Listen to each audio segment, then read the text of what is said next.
CompTIA Tech Plus Complete Training Course. Exam Objective 1.3 Compare and contrast common units of measure.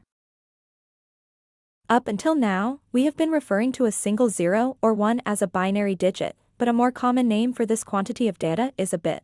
A bit is a single binary digit and is the smallest increment of data for a computer. The next unit of measure we will discuss is a byte. A byte is a unit of measure that contains 8 bits, or a series of 8 zeros and ones. It is also important to note that a bit is represented with a lowercase b while a byte is represented with an uppercase b. Get these two measures confused and you will be off by a factor of 8. Now you are a master of measures. Okay, not quite. But at least you now understand the foundational measures bit and byte. From here, every other measure we will need to know will just add a prefix to the front of these two measures. Let's start with a single bit and add our first prefix, kilo. Kilo means 1000. So a kilobit equals 1000 bits. Our next prefix is mega. Mega means million. So a megabit equals 1 million bits. This is followed by giga.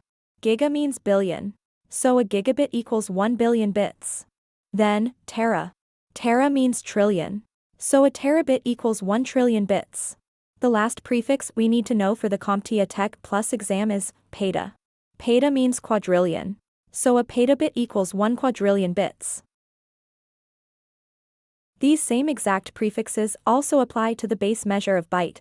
Let's start with a single byte and add our first prefix, kilo. Kilo means 1000.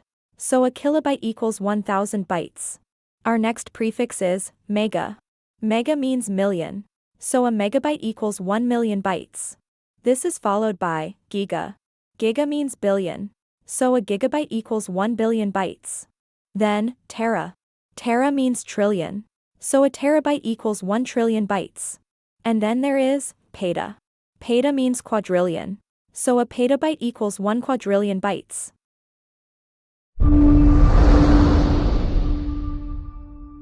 Thank you for watching. Subscribe for more great content.